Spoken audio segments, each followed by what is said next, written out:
Iyo ana mor unduju tar paluo me chia dek ni dwe boro me dwe ma pa tintie en anero dit Reverend Alfred Banyado Donyo chi atamani gok en romo doro ne for panelist tuju musée Paul Kilama Lady Grace ki Omega Fred Apoya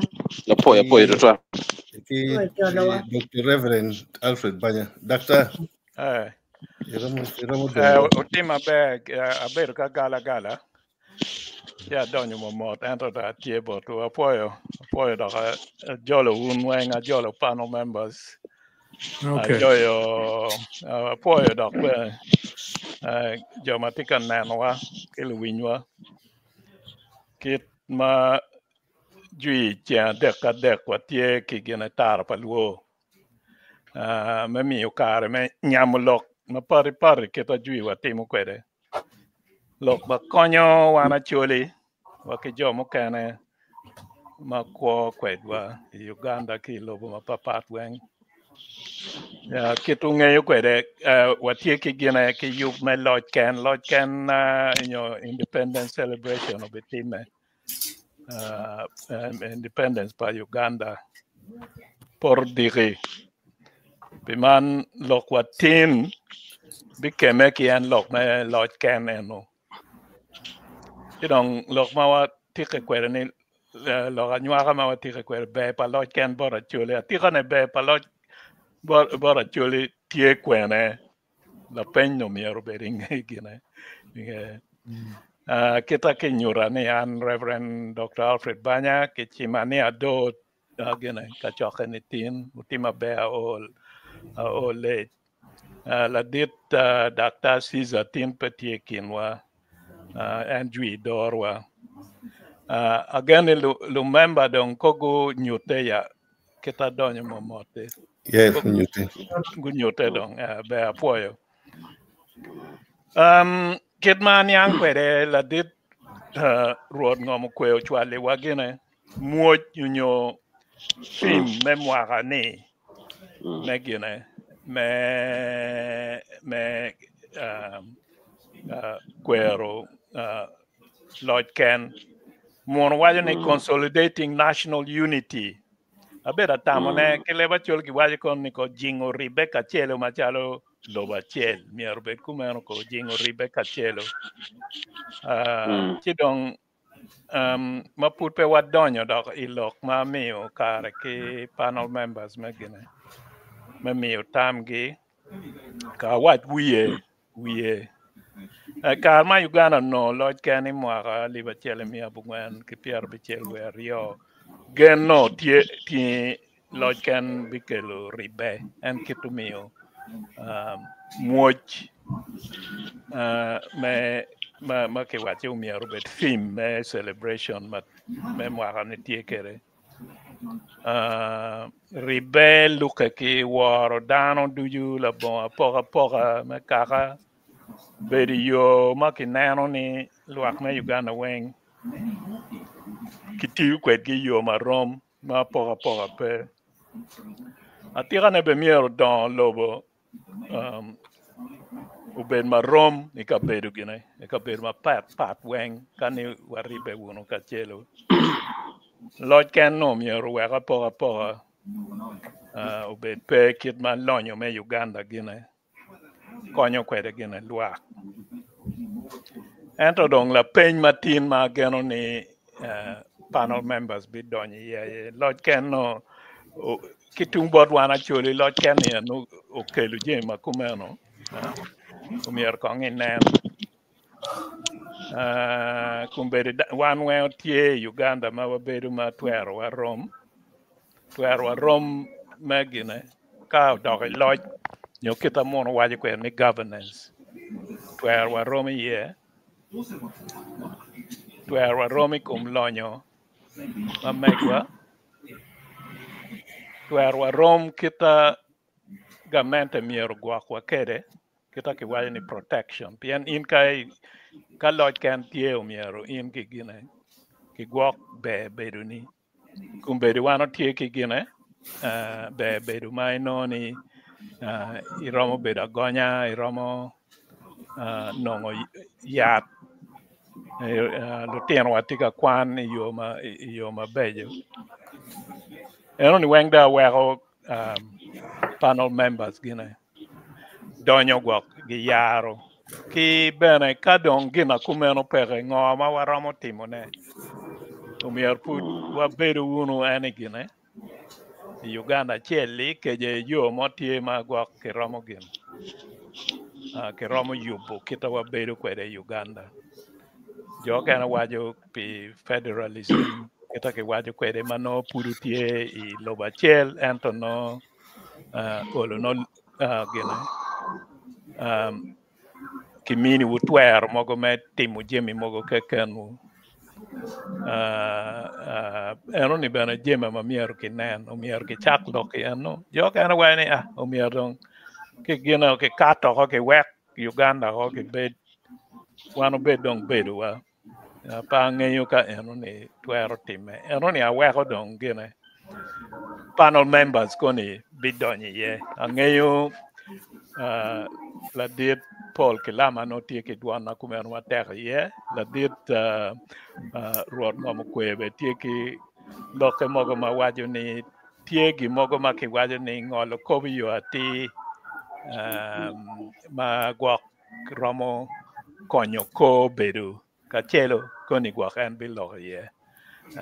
ki bene gwok koni la dit gin Caesar bene romo medo ne chi an me yabu ne awachi ka wek kuman ana tie mera kitama ento ka wek panel members gugine gugam koni gwak mego bene romo mediwa kita ene neno kwere ki gine la megi wa gine be gine la megi wa Grace bene romo tete wa tamme kita tie kwede Lady Grace romo tete wa be apoyo so pa ngeyo ngai kin panel members mano yero ni miero gine o chak wi loki ani pa ngeyo miero wa chak gine Fred miero gine pien cha mu gine internet pe gine to oh Fred in ko gam kita in be ni tie pe gine dok jemi kuno ni ko ka be gine bi mi ni wa favor ma bebe ya apoyo ana poyo to twal poyo dano duchu magitie kwedwa studio ki jomatika nenwa kunogi winywa mwaraman wiji ne pira kit machone tamane tika bino machalo adukimi ke romilim manore ching dano alora me peny uyelo watu twal wero lupu chawani mukene tie futka keto korimana churi dong pekero dong idwe ene pian gene non fut care me kotie pressure me kwan ubalo jemi maduon ya chuli ichawani jemi duju madano kwani season ma chel ke tiere pachi duju dano charo pole wen we olo gibete care me churu letiene gan kwan kidong no michung ki jemi mo kene manokem yen imwaka Uganda kan wano kwero neno man wano duoni Uhuru kar dijuka wano chero ka kwero ne gamente kati ki moch en ne ko moch enoni ena ye kitiyu kere mineno ke roto kiti jeme ne tikere ka yine neno moch matie mi mwagaman wajeni consolidating national unity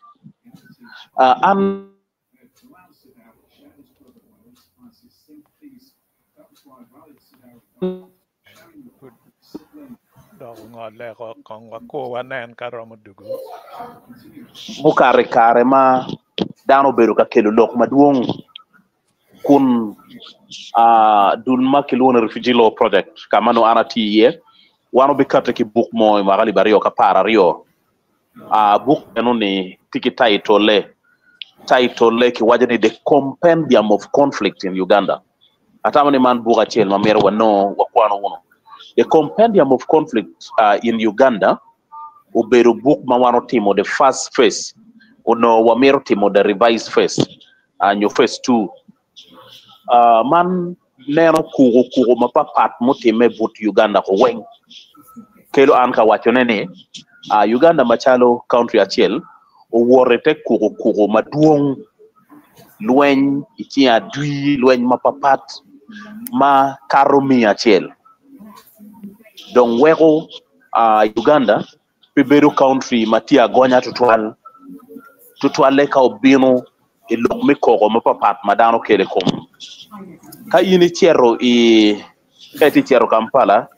ka yini Luero ke koke komacholi ni karami gamente pa oborre gen gu nego dane Luero makar ero ni duju ka gen gi bino kapo ki kelo korro ki riye teng yo ikit gi mikogo ka yini bino acholi yini no acholi kok ikom mon pamin acholi kok ikom mon pa 7 acholi kok ikom adui ka yini chere lao kok ikom jong lao kok ikom acholi ka yini chere West Nile gi kok ikom acholi West Nile kok ikom amin West Nile kok ikom 7 West Nile kok ikom araja ma cholo kele kar mi yango liech ka yini chere Kasese yini no kogo tima duong ma dano kelo la bolle la dit mo achiel ma wono ngeyo nye ma en chuchok eni o bolo potoro mo mapobero be Kasese ka ma eno chero chielo gang pa ruot maloyo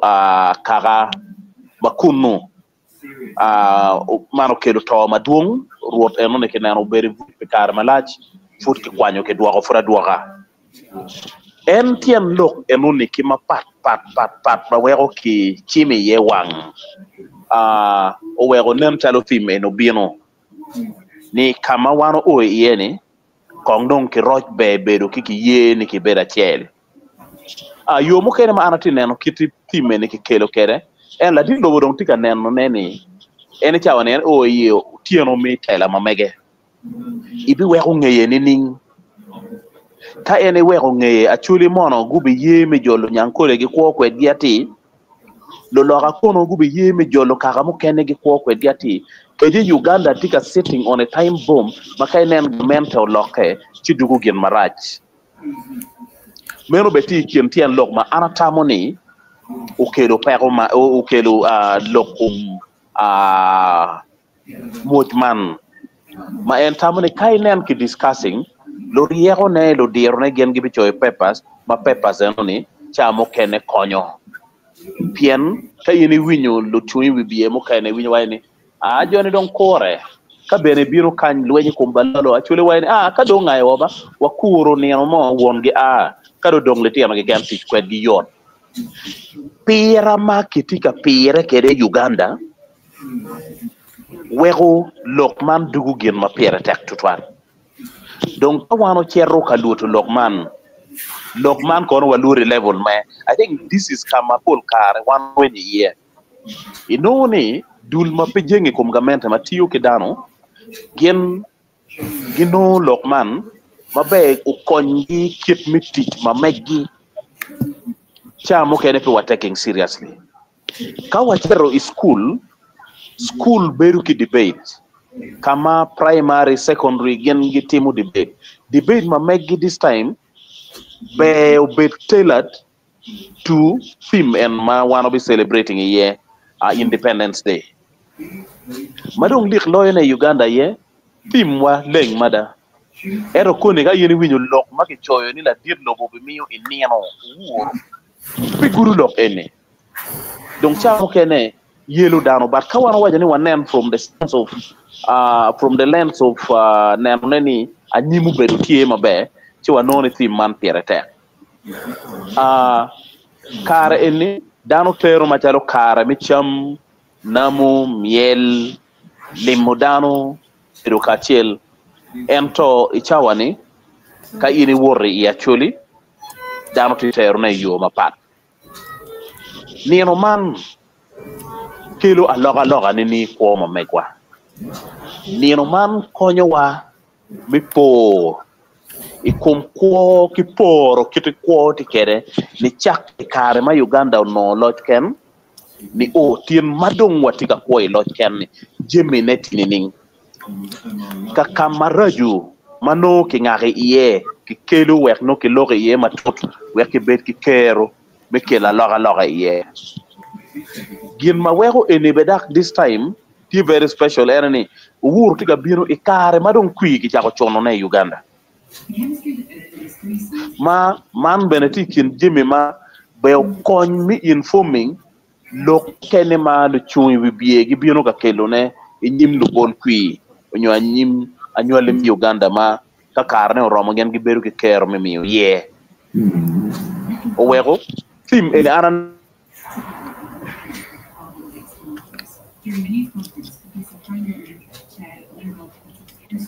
maka Uganda kiyo kere mabe tiyo bi konyo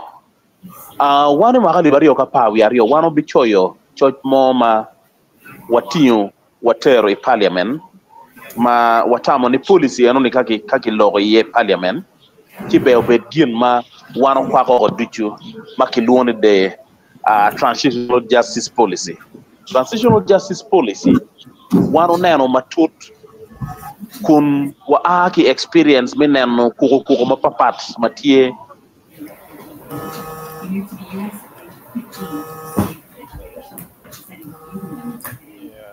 network yellow la det no kwe ka wacho neni watie kitijatia and transitional justice policy eruma leng ngoma mite mineno neni kirojo be bedu padano ikine en neno lok mikot yo lok mingol mati pamiri ikine en neno kwayi jimmi mawano timo ikin gang malupe kite kwarwa nyote kakawa makedu kut kai bini ya achuli logo lokum matuput achuli logo lokum wachu loga danyo truth telling achuli logo lokum timo kija nyo forgiveness achuli logo lokum kwayo kija achuli chano man noko duchu kachero tum matuput kunno ke chulo ko kakamano tono beriye donc transitional justice policy wajone manti ideal pi actually petwero bedo ideal bot lao pien lao gitige practice ma meggi petwero bedo ideal bot Buganda pien Buganda tige practice ma meggi donc transitional justice policy miyo kero ki wana nywele mi Uganda ko weng mineno neni beside lok mi court watiki yo mukene ma wano ti yu kere ni watwer fit kere mi yo po beberu matiki nwa kidong ko yu chwindano ma pere tek loyo transitional justice policy tiki element mayuru kiti machalo ngat ma worete pego be ki konye kere kun chake ki lok me reparation bini lok me compensation mano okwako the primary issues, the primary elements ma kelu kuch ma kiena ti tieto logada kiena ti kwayo kija itine tie neno neni dano ripeka chiel ikiena tie duoko dano kama be gube ye amira mi la bolario ka yini chero inamukora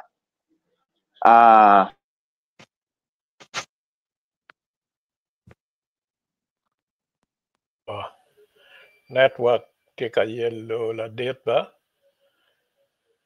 ka dugu chikong wate nuni yeah tika udugu okay iti family mo matie ikare itie between namukora ki muchwini ay kare me lwen padui ke mago la tiana chiel ma aki kaga chiel ki cherro kere lum latin enuni lui orinyo bino karo gangyo chere kaga monene ma pati ma megine story wajo ni adui lobo kore go cherro gunego dano lumugu kama eno rinyo chero kane yene ma pe kaka ne donc jomaro bawo ye gen gu loyo kin ya nek enoni gudugo irevete kom kaka eni dul ma papat gut yelle mi repo gi ka chen wan bene machalo dul wano yele mi kelo gi kachel walo wakogi wano gen gi beru ilaga nam ilaga biale wateme mi yele mi kelo gi kachel wek ki maro put ento po beru yot menu ti kien la bola kel la bol mo kene watigele tino wa magen gudu go gang kuna kar chalo nyoro gi otweyo chola le nyoro gi no pegi chamo gi tiro lega ne roba kon mek gudu gi ero ke kwero gi o litine enuni ki yele dak kitika yele ki dok gi gayngi kuno ke logo ki gayngi wek bunyang ngomo time komgi ngoma jo enuni gubedo ki kiti magien gi twero bino kere ka fuo kache kidong watiro kine tieno mokene ma ke nywalo gi kilum ma kilum kuno nying wegigi pat ke nying matie gang inore gang no ngat mo nye santo to ero ko ker lum logo nyeo nye dugu ujar Alfred pien pemero ne ki tracing en wagang now ki lum pien ne nyeo jar Alfred no latien nyako ki kuno gi chako bedo kere no nyoro nyaro latien ki gumara ke nego latien nyako dugu ki latien gang no wajatini an gang wati ya waranga nyeo jar Alfred latien nyako bino yenyo gang kwe pino piano wajo nying mokene dul ma papa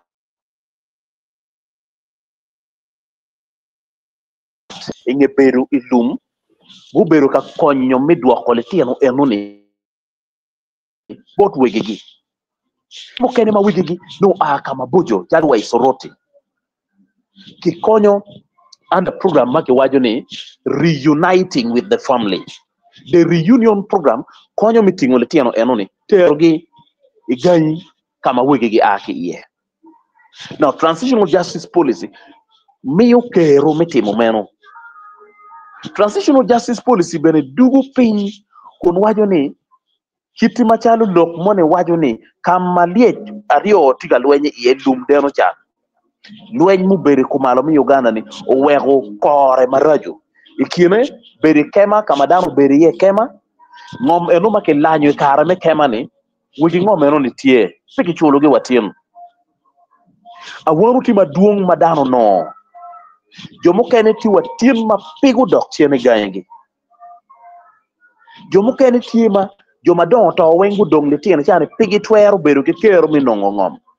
transitional justice policy no konyo mimiyo kero ki dano magitiki peko makume no wek chulgi achulu ruenyo diangi ka ineneno within the policy miyo kero ki achuli mikelu korogi kun korogi ni uno document madit which is the transitional justice policy no be kony wek achulu bi kero ka demanding pechulgi no tie within the docket ento watin ki gumarach ginu tiro beru in draft at some point ginu cherwe draft 7 ma watin and ma logo ni parliament foot pigo passing out the transitional justice policy we go do into the law makone konyo wan weri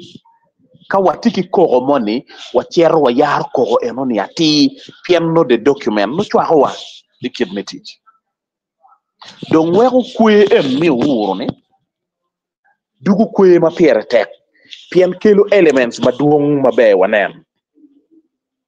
tin ka wano logo machalo anywele mi Uganda watika waka pe lobo wa jimine mono timaraj ka kwene pe kara malajo bero ka loge lokom gaps matie e gankwan e katiki UPE eto e kom UPE ke mero automatic promotion kama la tien makone poro P1 nye karo P1 be chere P2 la tien chero more P7 eno ne should it be the practice na Uganda pien mantiga neko kero me kwan chente maga mete miyo UPE USE chente ne no wego lu puonye kilo tela mi school ku kero wel mabelo nyoro chul and yet outside no daro no tamono ne kwan no tino me no kum yoro kum ko the policy mi Uganda wajo ni in every parish there should be L Center 2. L Center 2. In every sub-county there should be health center 3. In every county, there should be health center 4.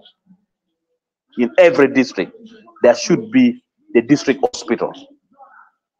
Ikiani gamento ruwenyu lokme health center 2 o meru dugu health center 4. Kimeru kero VHTs meet you teach. Ento inoni VHTs magen kimeru yet kero meet you teach. Kero is still within the line money machonne. My no yat foot peromo. Kwe tuo duata. Tik kamokenema ini woro in the entire parish. Pino wa kid or yat more again. Private clinics.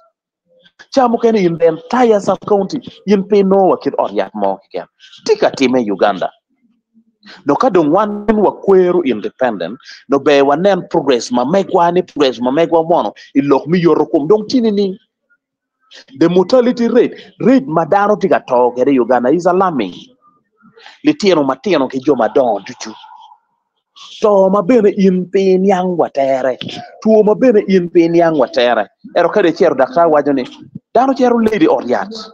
No dong tidong too late. Yes, tidong too late. Ero kero me madano ti kere me chere or yat. Kamano ini tu ero bedo ki kero me nongo. Pimme mabewe ini nge pero ma ini ti kere. Ka ini chere health centers ene. Ino cha mokene la peti ki nye. Wakero mi pimo dano bene peche. La det kai tem tue ne wek gene. Yes, yes, atika kelo ene macharo loka ma geke. Ni kauno ni lokum yorkum wano tero macharo gen mapiere te. Uno tim ene gamente no karo ke lelo. Ni tim ma wakweru ma gapiera bichiel wiadek. Mi loch ken ma wano bere yen. Uganda dongulu enye lok mi yorkum life expectancy o ilela en rate meta udugu pain yorokum tila mal tieno tiki kero me kwa dok minero pe ento Uganda is vice versa.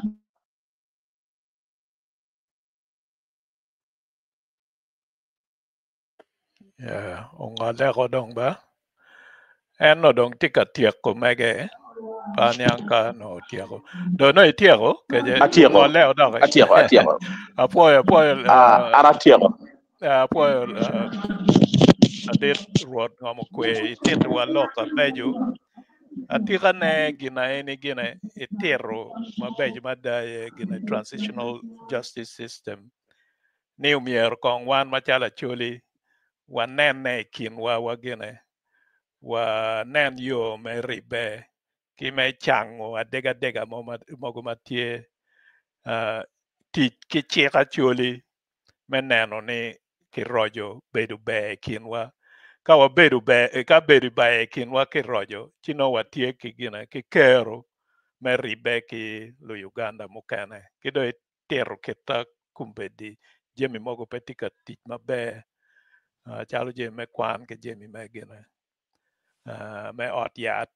makano warojo bedo ma watie ki kero chije makumeno no dwan wa waromo ribo ne megine me kok chalo dana chel chia da gine muoj me mwahani wajo ni umiero wabedo uno ka chelo machalo lobo achel gwak en bedo ka chelo machalo lobo achel chake konkikin wa machalo wana choli ento mier be wang'eni tie jemi mogo madon makar wana chuli maweko bedo ka chelo ni pegine machalo kaka bene roche chi ageno ni gwakoni lumemba mukene gi romo donyi iye me yaro ne pien eno ni be tie machalo kigingi chino panya nga kin panel members mano begine obilogo inge ladit ngomukwe ladit Paul Kalama ina e begine ibigamo keje gina ladit Caesar Publics. Well, han pange order moderator and me don't order. Yeah, okay. I think Paul, yeah. Paul in ko igam kadong la dit siza ogene ogam abera tamigwak piana na donyo later tamigwak no na ne uriyo yeah ato in do igene in do igam la dit Paul kelama atika ne pien kadi walogo pi beruka tielo ki ribe kinwa ti jemi mogo mutime ni chake wa ikare ma loj kenwa no kar pu bore be jemi mogo time ma je mogo ki weyo kede waneno chalo factory mogo mano mi rubin botwa ki weyo ki ter kamu kene ludirwa mogo ki nego ki brigadier koya ki karba min jemi mogo mutime panyang kidong en binu pa NRA bene lueny ma ki wachi wana ye wagene pero ma wakelo ni wakele kuma kekenwa kun inoni jemi mutime ikare ma gamento loke no pe be weko awobe kanyira mogo gorinyi lum kikuno dong jemo nywene endong pero mogo ubedo ka pori kumwani enoni bene duju weko gorwa ma kumbedi watie kwere ni tie chidong omier kon kitem nyang tien loka kumeno bene apuoyo Ya ana puedo gana moderator me mina kar me lo i topic any topic like to twal kereber kin ma ke choy kere ni be pa lodge can bor actually si amerne ko agina aya topic man no ke o kar ere pa actually go ka chak du chen a chak ki broader picture kada chak du chen ka narrowing down dugi specifically kit pe ko ma be nyoraj ma lo ken ke actually me chak one ke woko kan onero ni Uganda uberu ni ningi nge lo ken watwero je Uganda uberu success story lo ken ne uberu gimoma pire ka waneno kit ma munu weko wakede watwero wacho ni Uganda te anyim da lo ken ma munu weko wakede iyo mapol iyo me kwo maber yo me ribe yo me development dans le bout qui yo me justice system kaka du treatment weng marom nyone ningi la pore pien ka pe ka por ki lo me ngerwa we un yang atek lo ma no wan wat tiga cher ke dika chielo East Africa no ti Uganda Kenya ki Tanzania lo ba dekini ka inde ner mo mori kin lo ba deki Uganda ene to nyang ye ma don kar duju pe o winyo ki to mo nek miu ma i Tanzania kolo i Kenya otime mano no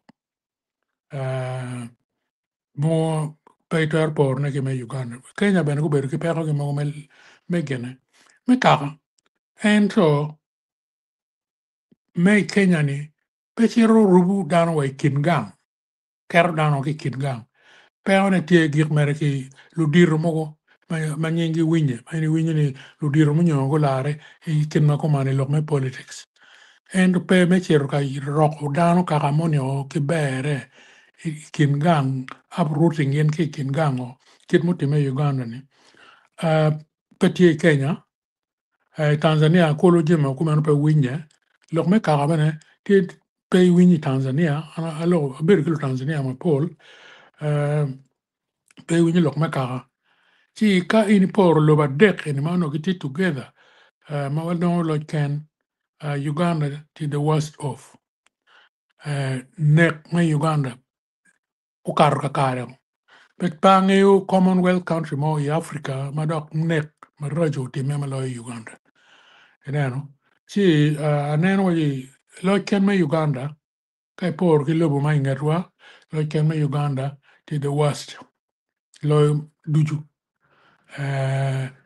iyo ma pat le weng yo me ribe padano yo me nek yo me infrastructure development kaini neno kid ma Nairobi loke kere within the last 60 years me lo kengi paper ki development mati Uganda. Lok Kenya good handling lok man me infrastructure good ma ki yobo so many miles. Kenya is almost 3 times the size of Uganda. And to good ma go poor ma bejo infrastructure ma pol ma good dealing kete duong ma do karga. Cheri Tanzania ma go fulu ber kono ma ka bichiele ken. Chi infrastructure ma go fulu wema. Duong ma ta ma beja deda. Loko kopa down railways ki ngo modern transport system. Ma in eno ben ki kin ma social media karo kan nyur jemenin. Inoni lobarione uti ki lo chen gi maber. Ento mewane peti gi mo ma anatwer po ine pien nek ki ngo ene opong Uganda. Lok me kaka ben opong. Madong loy duju East Africa. Chi kai por ki lobo mo kan ngerwa Uganda has been the worst of. Lo kenne okelo meri chwin okelo to okelo regret yani ka ino no pen lo dir mo mai tag dero ma pero me berikan ki ngo guberie ki bi wai to muni no be to ne muni pocher donc ben kay nar mo mo no ni Uganda atamani no miro kon lot ken ma Uganda no mir ki gallo pe ma pier bi kane put bo ber 10 years ken ko to piani nen chel ke wa Uganda mano bonding ribek mati kin kawa no peti ma ba chi menu kit ara neno ke Uganda pian ka ini neno mo mori coming now to Uganda itself mir mi maxi ki jemi di point by point mi maxi health service te broken yam ini or yard Uganda yang ma in the 60s ini worma chairman or yard ka kumilate anytime anywhere ka kan be pete important terme tu ni monini treatment no le weng ki pimu ben remo light kono ngoge o weng ka tu ni ti serious ben ki juki wikitana chore chilling mo chiel ma in kwan ben pera chambe no or yard me no yard ben me no ka chang ben ti dok ko mere gem ni health or breaking down completely bini agriculture fu yang ko ke pam ko ke ta gem ni weng do to man ben kum ben ni lok me balado actually pour fu ke chwalo balado bal por pa chwali ka maga men tim pe ke monglo ka ga men ti ka tim ni ka ke lu balado bal puro ya chili wa ke por ya chili teach ma miero ka ini kwano miero non teach di ju beru ka komere dano mewa ako kwano graduates from Makere from other universities in Uganda pegi tiga no teach tiga do boda si ino ni po ni lo chan mon gima gilo lo chan ko nywa security ben pe ko ko dano to food any chabe ro karo ke ne ko ngo and actually ya pa ko ne ko dan ngwen ma ogena go la dit la tela ma lo no la ngen ke gena yen ke oto kuber ka yele ya me gena me yekudano ni nun donc security patie ki tor ne ke cha mo ke ken dok bere pidu ne beru peka justice system when collapsing o patie jimre when beru ka ka men beru chasing victims gena perpetrators make crime pe ben gi nyugi pen nyuta ni no ga men chao la kurine kala ni nun kwan bere scholarship mo ne ma ke winyo no wo winya ke kan ka mo ke ne winya ka nyu go ka chela rio ka ken ene gi no kon state house scholarship yang ma chon ma pudo no la chara no scholarship committee no tie ka ini no ka kwan ka money iter mi lo ke bodgi committee ni no ti ka duty ye east north west central remember that ke gamo no ki take ke chagoge from different parts of the country man ko ni scholarship me kwan state house again ke kiloni state house scholarship ke mi ke witielo en ki lo bango infrastructure pol gudi mo ki jemo ma wonu nanu ben kono winyi ni Japan yo yobu gudi mo ne you said yo yobu gudi mo ne kono ngo siempre ma ki chak yogo ne wa chiono ma Uganda chulo mu chioro chene ma ai jema pol minerals ma me o tie chalo gold mine ko mo jo chene ni dok wene kina nanu kare ni jemi weng 0.000 poverty level o medde madon carro infantile gena to mati matwer ti preventable pien yat pere or yat down ti kato kitma din ngom ko lo ko yati so army you mere ka kita neno kere Uganda as a whole lo kenet is zero ti regrettable petilo mo Africa manok ulanyu ukilanyu madong lo Uganda donc père ma actually ene dong lo duju ki Uganda père ma kitima kaka me nyero me chol chwin actually la teso ki kero ki kem mo ka pia rio ki wie chalo le la kuri chol chwin ni pe nen in post colonial Africa ni kwani borwa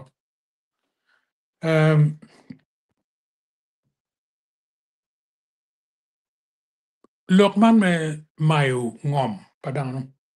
tete ikit yo mo ni ngari char ngom kuno cheki kume pe yene ki chat ngom siempre no ni dan gi wor ki lu du li bel ni wel ngom lawlessness and it is the order of the day Uganda lo kema Uganda ma petty was celebrating kiribet yin pa actually kainen mo more on the broader picture Uganda weng kitika neno chan yo ma pat an kita neno kare ni ami meri zero lo kema Uganda lo tela makum ka ne patwar yobo Uganda juma nyen mabi biro ay gwak twar yobo Uganda endo kita neno kare ni kere ki duok jon ene jomo kan ti yele on me bolu kono kui kono ngo gini pa Uganda po bi a ka put jo ma loy lobo ni ene again ti ga loy lobo to bene ki pe ki mer yobo lobo no bet mati an tawni ki bora gi koni peti gi mo aron po ine I lodge ma waneno in the last 40 years any poor lobo mo kane within Traore ma gena Burkina Faso ma ka dek ken wilo wen ti ga war ti man ti ka tire ma in 40 years peti gi mo ma ro mo nyutu na guri mo wen wa guri men tebe will ma guri in a very short distance lo will me guri ma ir kono mi adi corruption peti gi mo ma beo corruption ngo Jimmy went to broken down. Obama was Woodrow, my president, former president, United States. What the Africa needs is not strong leaders and strong institutions. Strong institutions, tyranny, government, mirbetki system, structure, my system, and public health, my trusting. Public Service Commission ge eromo trusting judiciary system eromo trusting security system eromo ganune ti Uganda Germany weng institutions kit malo mo kana ge ngey kere uto le weng tok bene separation of power patie le Uganda it become a family business. The printing bana in paying you kama ke printing ke kelo moko kon work on ke kwene ka again ke poko bana the same people anything allow Jimmy Wang Uganda when you're separation of power but yeah judiciary no the same people that allow finance central bank same people banking system financial system same people anything allow in it or corruption better weeding out corruption can be weeded out. Kache the office money ini donyo inone kaka weng tiye. I donyo inone chairman ake tung east. Deputy ake tung west. Nyonining kit inone. Ento institutions paka piani kitoro kaka weri loja chonya odony kit ene wati yene. An kita na kene agi ko lokama chek. Lo chen me Uganda chwe chwin kan. Boy. Poi la det Paul Kalama rie lo ma bejo ma da mio maxima gua ma da ke Uganda ka in la ponya no aluori ma da ento enoni nyuru kama watie ye lok me ngolo cop justice system pere security pere kwan pere odiat pere iwai mani ani ukwako Uganda lung ento no wan matung malo dok loyo kai neno yeah kita mon wajo ni inequality eno miyo lok ma ladit ngomo kwe wajo ni be mere ni waro umier kinen yo me ribe kinwa kama balo time kigine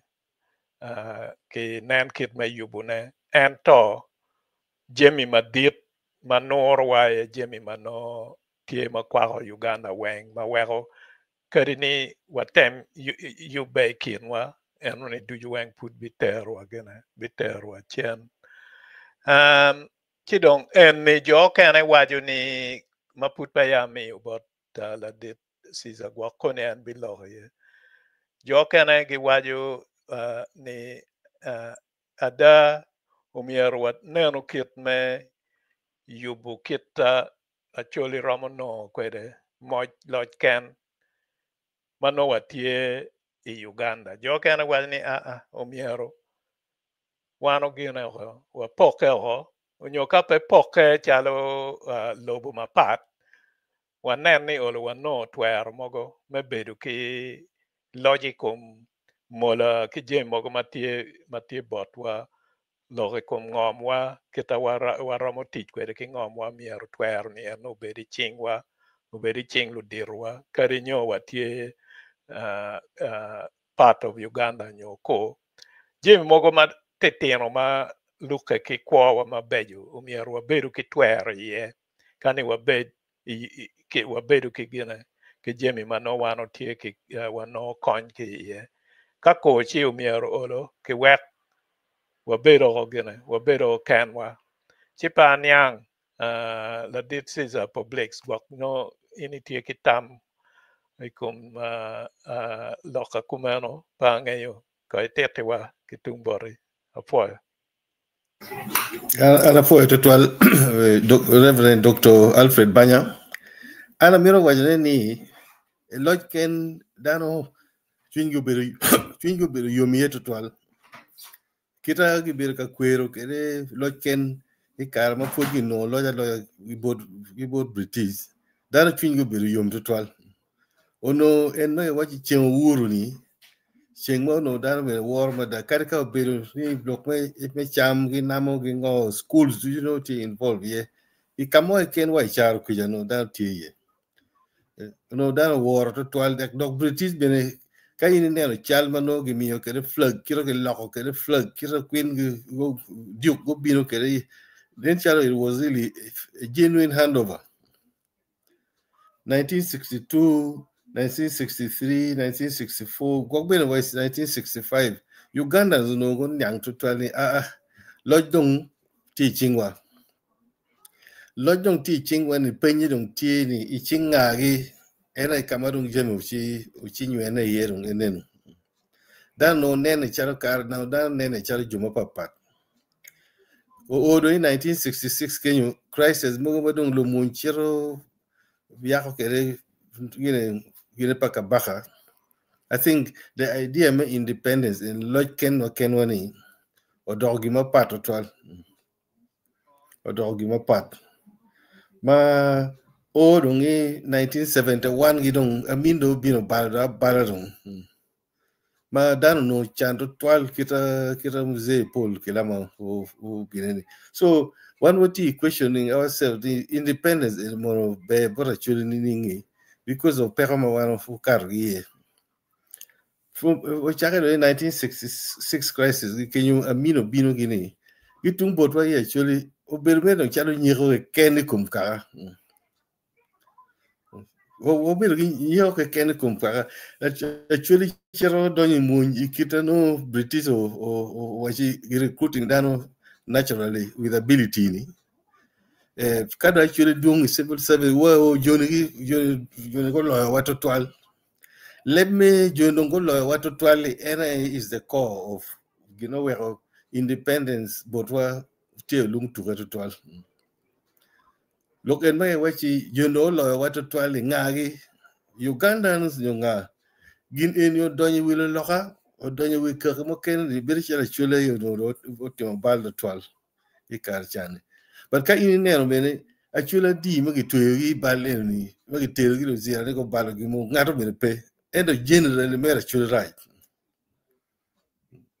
o we en madano ti kokni tuarongo bet ken wani is because gino mo mawano gaining keep independence money in the especially Karpa mean so many prominent civil servants magurunyu kogi malo munye mapelo munye duju so attitude actually towards government to wachi twaro wabet ken wani is not near dogino mo team actually ken me beru ken gito twalko inde beru kamwa mano gidagu ni beru nini tumia nena waji eni koko ni kano neni Uganda kube kita ki weko ke 1962 ni jo en magi weko ki government ni professionals gi kome mako do bene ki yer good training o mabe chalo gine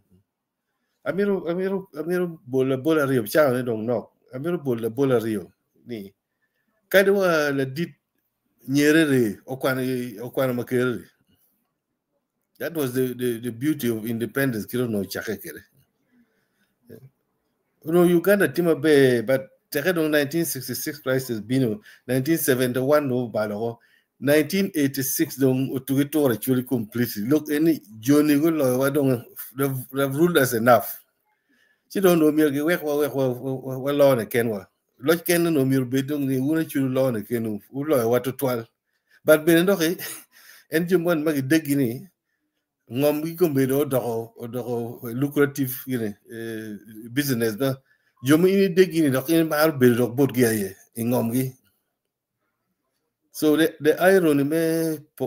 fragmentation in Uganda o chaka gi leb me isolation magi be kele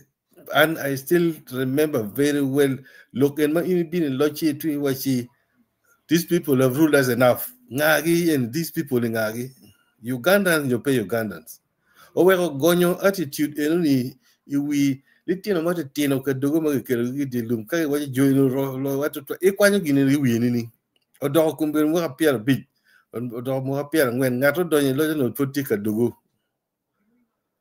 so to me ka no kidio mo tie ma kani lo ken any independence actually bit ken gine ko some kind of self government more makano ni agino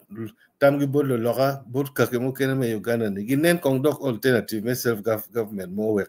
joman kong dong gunung wek dong gok nyo lok me defense ki gok education ki nga ki yeje mugari adek wano gamente ramoti mone en role pa gamente kita dit kelamo orieni wen komberi chase a private sector kun in education kun in health kun in nga gini owero lokmen like ken queer ne ken kumbin wa queer dong sentimentally many no like about British and kom gimo koma as a people but no one know we 50-60 years on ngomu hiti kwanyane that no teacher dog tech kinga gini so polkar ka iri waje kuma waje ti anti government kuno lugada we ngari tametini ning gichako yenye kitgi mo komi inga gini but down to no chan mere so amiro gigone mere niya 1962 to 1965, Lodge cannot be kind of what he blaming British, but no, we're blaming him for Gimoma part. You know me, me, then do you know, Kololo, can you kill a Jeremy, Lodge Botwa? So, yeah, actually, Mary, I don't think self-government is inevitable. Can you government more be being chain? Give me national conference more. Carry for 1 month, carry for 2 years, national conference, no what Uganda, ning defining Lodge Kenwa, we are watching defining here, chill. Capere, look, any go lawyer, what to 12 yummy. You don't come up here and when Mogo Billy Lodge, wonder what you will lawyer to 12, what to 12 me, 1 hour lay. So I think fragmentation may Uganda, to me, I pin it on language, but leaders, and for. Apoyo det sisa publics. Ada kita ini waju ni lok me self-government. Tie piana neno kamane magicho ini duan pa choli lok me lo mamier gulo ne kengi. Ki waju ni ludira choli mogo tika waju ni gene lok me lo ken iyo mano olo jemi chal lok me ngom ki lok mogo madaki kum jemi ma kwako kum choli mieru beri chia choli ki waju ni achel waju ni ki wachi community dialogue man mutime mwa alibario mia chel ka para boro dano waju ni kaki wego lok me ngom uberi ching dano mati Kampala chi wa poni wa peki gene wa peki ngom jo kana waju ni umiero wa bedu i Uganda pien one way olwenyo pigine pi independence je mogo tima miero ki pok marom so rwate ki loka yini waju ni amero kumbedi bolo bot yan aneno Omego Christian imbeno itiki tammi aneno itiego ingat Lady Grace kigine kimego kejumot yana anero ini you know ini waju ni giri ni ribe or unity as a whole are we united or are we disunited? It is a predicament. Ini ker kumeni itu ya mete kong ini ko egire kong ko don ko egire. Imi tami bene apoyo. Apoyo moderator apoyo dawa marketing panelist today ki dama tikane alokum independence today. Amena penye la penye ka da ripetie ikiendama Uganda nyo ripepe ti dong no ka ripe dong pe ti konya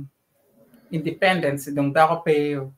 independence no gina begere mano mio tuer ki dan mio lodge can mio freedom ki dan ento dong pe ki ti ke lu dir ma mia ku ti ke ni dong pe ki ti ke ma pe lu dir ma ki wa lodge chingi ki jomo ken mu le ko gi chala mingi angangi bara dong jimi po warati so kita lokana na mana bi lokani mi gamala po la diet pol klama do waji pol la wen ti dong pada rama no ene pian dong gwenyu loka gwenya ya ke dong jomo ken ka do siza bo lo kum en man loka ke loj ma mati ati pe klama do ti oni konya loj ti dong ti zero ti dong beda bi riye to twal but maybe nyam ken da ko bi nyam kit approach ki you ma pat lochi po konyawa ento be ni wano mere freedom wa wor kita wa mero wa timo gena wa mero nga slave trade pere pe ke maro wa tiar ka tom pi ki mario pe dugu matwala kona ni ti kuma jimni ni pe ento kien wa ke wan jo me Uganda e wa tiki pero dong wa ti matek chalo ka chalo government a chiel chia giro ka kenyo la dia pa la ma do apoyo cha be dia di wa ti dong wa ka dwak bot mego rose ka dong gene adwa ara mor dano wen apoyo untu twal dan kiti matika nana wa oi doctor chima ento atami lok mi on tuju ka dong lok ma pe ma polo no lok to twal konye pere yena an ben kona karen ki loka chele donc lok ma peje ma jono loko donc peje dano winyo lo ken mera da lo ken ma futwan en ma ban ku patio lo ken bi ke depende ko piano ke po ke ko chingo ke kwanta wa chungo ching me yuru da buji ti ko I wa yum ni wanu ngoti lo ken ata kar ma lo ken bi no yo ma ku ki ye ku be lo me yu kana no dana dada yo ma ku ye yo ma ku kwana be o wi lo be ngen gen ko kwana to ku cho wi to ya ko ni lo bo en to we ka kwan pe be ina cho ni mo I deni me tu amin do bi do bala donc kin mu kel pe to to ta amin en yen pe nyang le mun we pe jan ami ngo be pe jor mere ngar ma ku be ri wat ku man ni donc no bala pia ka ne amin ko kwan to aya en jo ma do ku kwan be ma do ku pin ni do ku pin ki nyin wan era chelle juli donc kin ma ami ya ko be yom to tal la pina juli ma mekwa kon ma bal kon ye do ni wan ke in pero mo do ni ilum ma ini pe ki to ya mo ki wi lo mo den tuju ma gi chu ko mi ma be wo me ko ni pe o ka ko ti ka ku pe ki lo mo ken ma gi chu ko mi ko ni ki lo gi na right ma ti ka ti me be u cha ko ma right mi cha ko era do balo nyin actually mo lo la tin me mo har yo ma te lu ti me mo la tin me mo abi cher lu ku ja mo da ko mo la tin yak mo ay te lu ka mo ne ko gam di mun ne ka chuli wendong la tin a chuli lu tin a chuli ba en ni yor kon lu ba kon wa e da ne to ya pa ti ka chuli ti no ye ke lo ke tin ke ne ma to lu tin ke nyal ke kama pe mi ke nyal gi bere ye charo wana chuli unen no kom la tin a chuli mo ke fere kom a chuli lo ken dar ma kuri chaka no be ma da ento do balle madong petwer yu pa bene uno ka cha ma muni tiene ka ha duju ki cher ki ti ki beru mono lo wa ki ti en jo ma ti dok ti ki ti bene ki dok yi me gang ki ti mo beru no ti ben ma be ento lo ken no wan I wa yom ni dong kele wa kwa be ki twer lo wa ti o balle ma twal o balle ma be pe dong pa nge ka bi du ma be ni kwa nyo ka yang la dip mo ma loy lobo president ma loy lobo la dip lobo ma biru dok cha u ye lo diro ka ha achil ti district du chu ma biru be pin me la tim conference me lo wa biru ni Uganda wan ko be wan achil wa tim ngo ma mite ngara achil lobo ne kat ki lo ngara achil district kat ki lo chi gwak lobo bi yu pe ento kani kire ni abipi mwa apira mia chil ilo kun wang winyo kuon be dong no la ya eni dong ko nyama la tele ber ko man wek lo kari in la tin in dan ma dit won gang ma de nyan lu tini ti I wek to er ke la tin mo ni ma do ko bir ni kari mia wala tin in do le gin tin ki ngeni ngari kwiri mir gang o chung ento ka du go wot lui wa lok ben lok chok lo ni pudi mir te ina I tel Uganda to awali kama leng Uganda ke Da apoio, Michael. Yeah.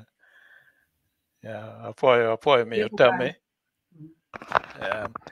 Lady Grace, tie ke gen mama lulu wilo kwat wane apoyo moderator apoyo dan wen magitika winwa loke lo ken biru wachi lok mano won gang ma go do gang engere pen kaka aduong biru we gang ma dog di gola ne duong ene mier kita ini gwakere bene lobo mano dan wen mier gu bet ki jimi wen ka marom eno ka pepe kumer chino konya lo ke gwako gang pe pene ni gwako gang gwako kaka gwako lobo pe megi dane weng mi orben megi ti jemene a peti mabe do ko bi kerwa don kama dia dada apange kita ke biyu pekere bak cha mo kene bene wa leg me ni wa no ngate mo mapat mo bi biru kita mapat eno belaro ena kape kamo tika chere ene kama lunge pa pange kama bi gike ye bene loka aro wa tene eno apoio. Apoio Mateca, apoio panel members, apoio. Gina tie aye lok mamego wajune koko ma gina maliet mada. Ada jem mogo nen chali wae wana ino watika timo jem maraju madore kumwa. Ento umiero wiwa po ni I kare ma NRA donye Kampala dano nengeyo kit ma achule kidwaro gi kwede mano kiluo wani anyanya jomogo kiwao gi kitian mor ka kar ma gidonye ya chuli dano bedo kiluoro dano ringo me gwako kumgi pola wobe kanyira go ringo pole gucherri gine I Sudan kikuno dong lanya inano wayo kadong inano dano chalo kony gido bino mano gitie gir mirogin kineno gini gina ye romo konyo ko dano en dong logo chake ki kenyu madong kichero kinyweno wigi uweko alany udugi kum gine e kuma choli ento la chak lok ki enni umiero kinge ni pe wana iwa gine wana iwa chako aduogi me perwa ni uchake ki kamo kene eno ni miero wiwa pe gine po wilie ento ada kita la dit ngomo kwe waju kwede ni je mogo tie utime maraju mada ma umiero kinen yo megin medwoko chwiny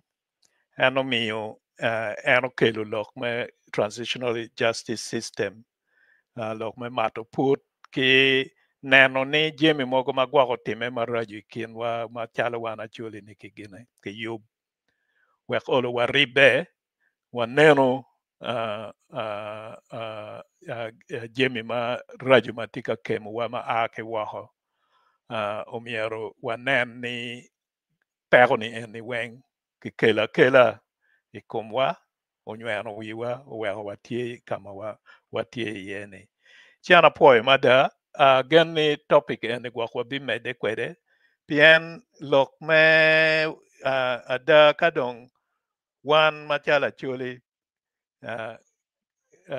Lord Ken kitung chel utemo konyo wan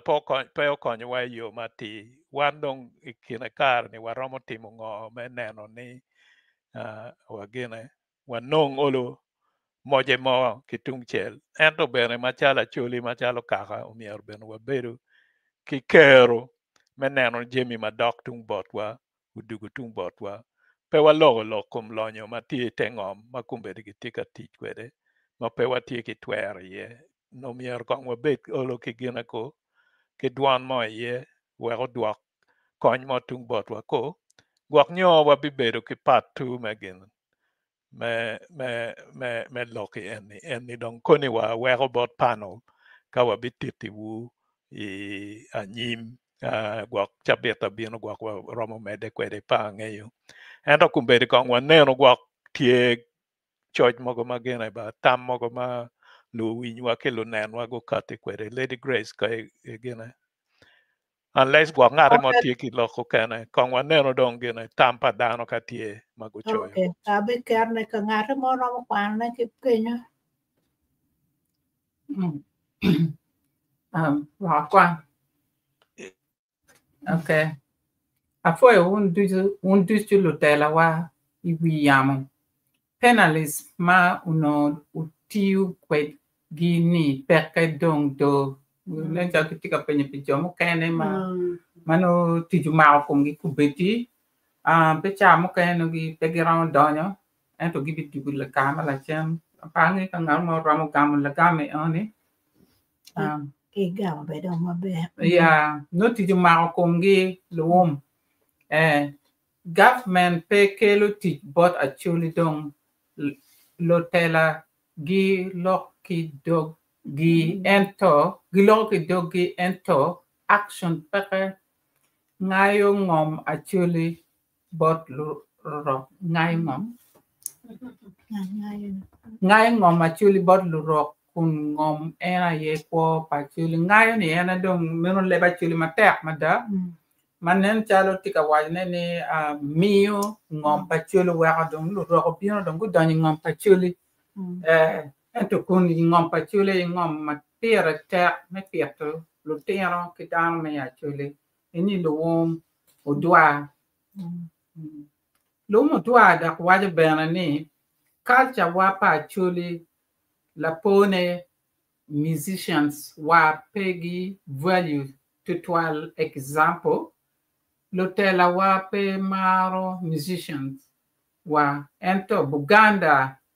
makare gi kare Buganda terolim wa waka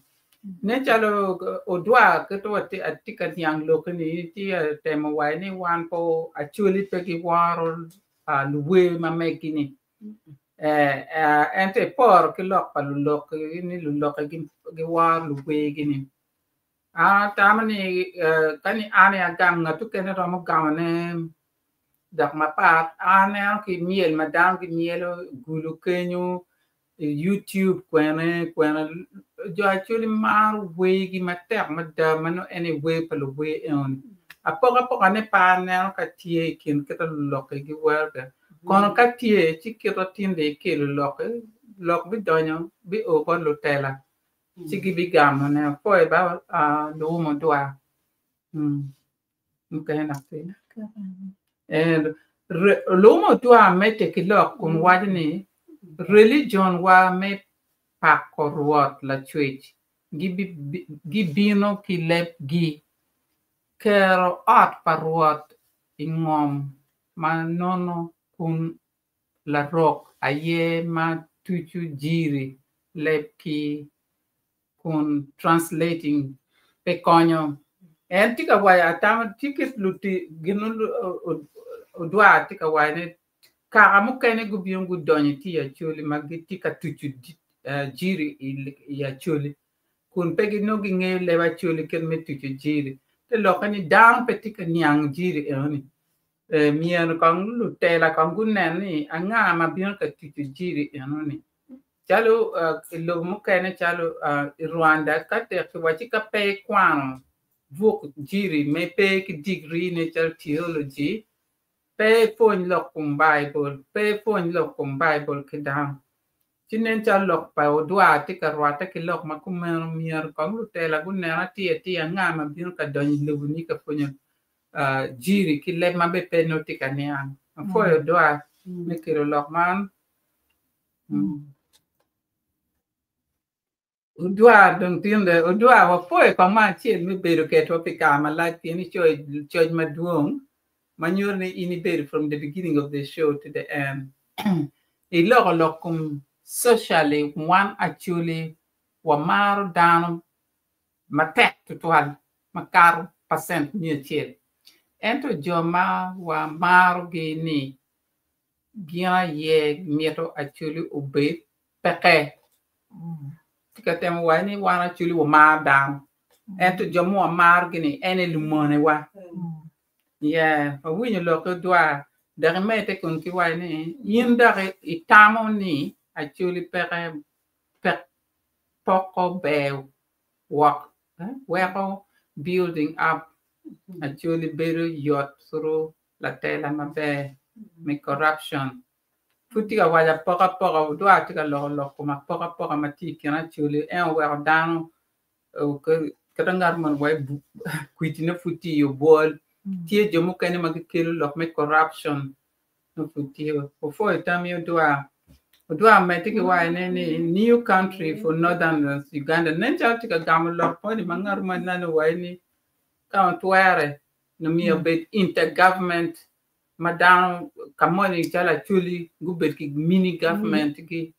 karamoni gubet ki mini government ki ono ki central government madong gen lu dir me loy government ni wengi bien eno do abetika twa tam makumeno ni ka kumeno chi chingu mo hope bi bedu tie ka mani gen our land taken by Balado. I am not happy at all. Lubao miyungom according to culture gi economic social life ki religious ki and rudy gi and politics. Tika lok ni balalo do donye ngom. Loka balalo futie ki tika tia kone hopefully nian mo gi be wa ngom ini pe ram kwa ni ki mi ka chuli pe kar mam mi a bit a ngey ngatu mo pe ram bi kwa nya kiti one. Si we hope we do ani niam biber mabe Paul Bear DSO be ogamo kuch can pe I lodge can pere Uganda watie ki lodge muduku lodge me muduru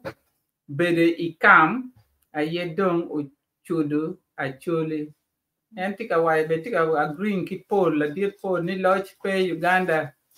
yan down bede kam muduru be tie ki tiu ke de mater total te lokani lodge can pere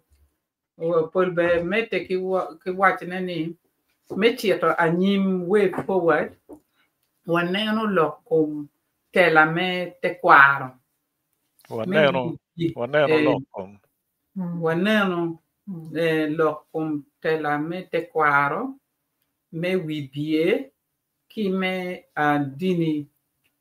pi gwako ngom ki te kwaro ile wa Poi again Paul be poi down when poi viewers poi atam weng eno ya be an apoyo panel members, apoyo viewers, apoyo luom ke Paul be ke tamu ke jo kene magwak pego miyo tam ge anto no gitika luodo jemi mawagene mawalaro eni loke pire tek ada ginukati ayeni umier wanen kime ribe ke chango bu mogo ma pero ma woke ye tika kele kinwa anto be mier wanen kita waromo bedu kwede e Uganda anto wabedu ki twero mano waloyo jemi madoke kumwa ageni enoni ya jemi ma ya nyimu mier wagene wadneno kit me nywako tami ye pien koko keken pe konyo umior ki kok ento ki nen yu ango ma ki romo gine nyike kweda nyim apoy mada chidong pitin kong waweko kenyu wabi ketu jemi I forum meneno ka gwak wabi mede ki loki eni unyoko unyo dok topic mukene gwak wabi kelu ne ento kita wa kati kwede yamu chia dek kabino no watie wapoy mada apoyo poi viewers poi bong down